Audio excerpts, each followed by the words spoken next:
a certain artist in Cheatham County, art is really not all that complicated. Harold Lovell just paints what he sees.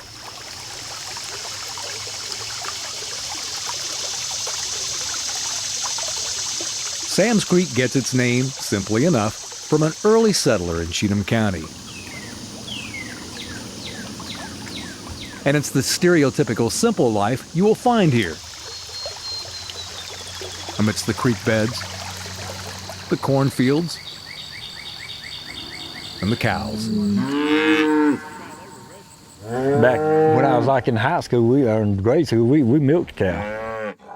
Such is not only the home, but also the inspiration for a seemingly simple man who calls himself a country boy. It's a legacy handed down. See, Daddy, he could tell you every cow and which one they come from and everything. He just liked to ride away and sit right in the middle of them. He'd come up and drive out away mile over here, and they'd all come up and he'd go and scratch their heads, you know. They'd see him coming, they'd just be all around him everywhere. Now his dad and mom are gone. Soon the cows will be too. You see, the simple life is no longer so simple. Yeah.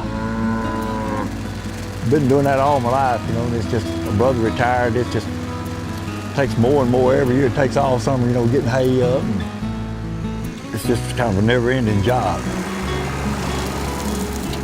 But it's been a job giving him patient perspective of scenes that many of us see without seeing.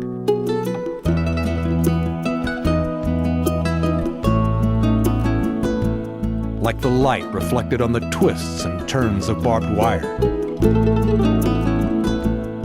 The fine, thin lines in a wooden fence. Or the muted colors of an old piece of farm equipment. I might see things different as a painting that somebody else would maybe overlook, you know, and so it's not always the subject matter. It's just whatever you paint, you want to make it as good as you can, whether it be a fence post or a person or whatever.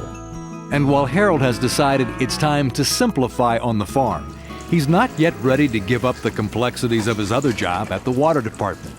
He's left his mark here, a bit of brushwork displayed on the tank in front of the building where he goes every morning to check the chemical levels. Like the farm, River Road Utility District is part of a living memorial to his dad. I know I've seen Daddy, we'd be cutting hay or hauling hay and somebody come up and have a water leak or something like that, you know, Daddy has to get out of the hayfield, you know, and leave his farm, leave his, what he did for a living to come out and, you know, fix leaks or do something with the water, you know.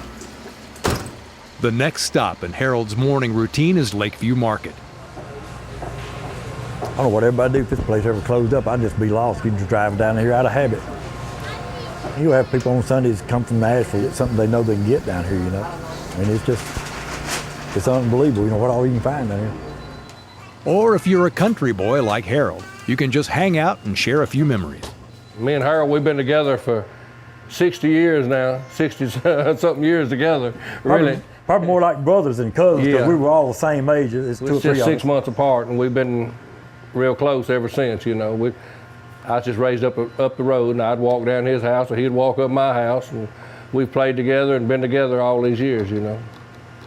Farmed together. But when it comes to art, I had to keep on working. Harold started drawing, you know. Lakeview is one of the few, if not the only little market in the state to display an original work by a painter given the honorary designation of Tennessee Artist in Residence by the state legislature. That's the only original that I do have myself that he did my brother out there barbecuing at our barbecue pit. And I really treasure the picture because it means a lot to the family, you know. And we really enjoy it. That was the first painting I ever tried to duplicate smoke, and I didn't know how to do it, so I wanted to try that out, and that's what I did, and it was really fun trying it. Ever since childhood, he could draw, from just real young on up, and I never will forget when we was in the 3rd or 4th grade, the principal in school had to picture a lassie up over the principal's door in the hallway of the school, and that was just, we all bragged about it, you know, because we was all glad to be associated with Harold, you know, because he was such a good artist at such a young age. It may be time to tell you Harold never did what he really wanted to do, so art brings color to the empty holes left by those unfulfilled dreams. It's just something I just enjoy, and it's a big challenge, you know, to get better at. You know, my basketball days over, my car building days are over, so art, as I get older, I can still get better. The measurement of his improvements can be made here at the gallery on the square in Charlotte, Tennessee, where Harold shows off 30 years of work. You pretty well look on the wall and see where the biggest part of my life is, and that's kind of the scary part. A lot of times I'll be here by myself and I'll look around, and this is just only a portion of the pictures I've painted, but I can look at that in the house and know what I spent maybe 6 months on, and I'll look it over and or, you know, I've already got 8 months on it. Well, that was a year of my life right there. So I think when I look over the images over the years and the time I've put in them, see how many brush strokes I guess you've made over 30 years, it kind of scares you. It's really consumed a lot of time. Colors spread out to reveal some of his ancestry in paintings of his great-great-grandparents' home, built in 1826 on land purchased at a penny an acre. The deed is signed by the governor of Tennessee, Sam Houston. Then there's Moses, the first person in one of Harold's paintings.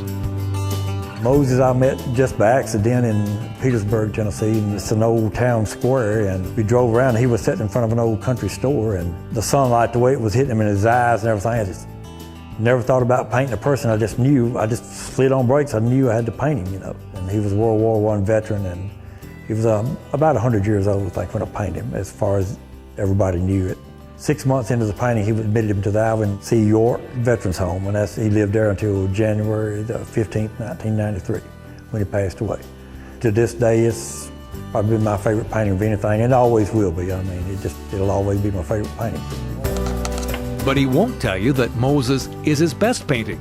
He hopes that one is still to come. My biggest competition is with myself to see if I can just do the next one better or find something harder that nobody maybe would try. And the better he gets, the more he knows, and the more he can teach. I know it was a rough 5 weeks. This little curly blonde-haired girl is Mariah Ham, a student at Austin Peay State University and one of Harold's private students, just returning from 5 weeks of the Governor's School for the Arts in Memphis. It was a program that rejected her until Harold became her mentor. Now we'll start making some little like rows, kind of like this. We'll start making shadows that come away. I've never worked in watercolor before until I met Harold. Like, I tried, and I used a whole bunch of water like we're supposed to. And then once I came here, he showed me a whole new way how to use watercolor. And it works really nicely, I think. It's really nicely.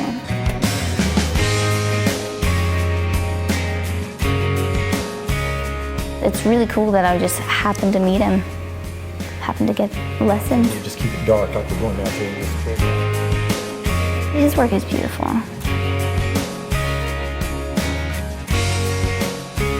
He's got so much talent, and I'm blessed just finding Charlotte, a place in the middle of nowhere, with such an awesome person who could be in New York, you know?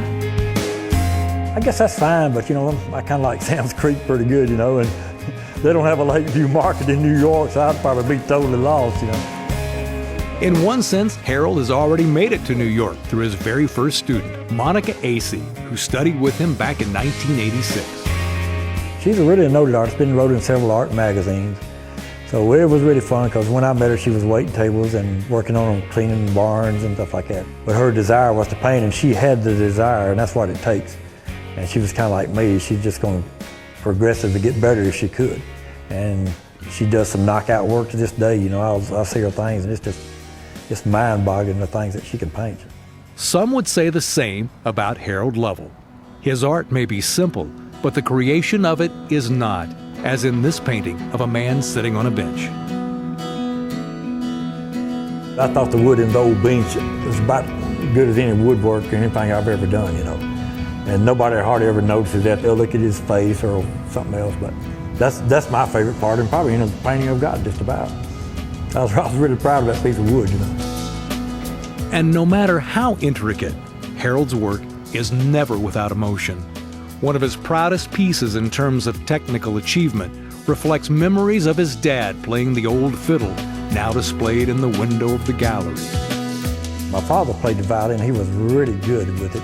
And he knew it was his father's violin and possibly my great-grandfather. He didn't know past that, but my mother used to squawk because she'd go to bed and he'd start playing the fiddle and she'd have to let him go outside to play that thing because she couldn't sleep with it. But he could play about anything, anybody could. And it was really good and self-taught too. Just as Harold is self-taught as a painter.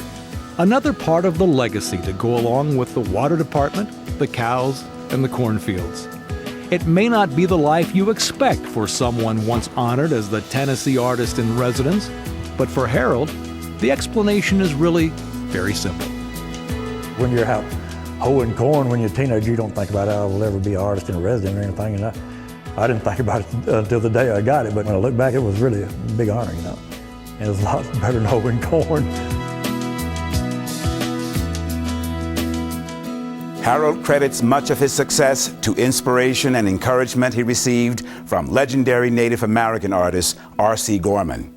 Harold had only 6 paintings when he became the only artist to ever share an art show with Gorman.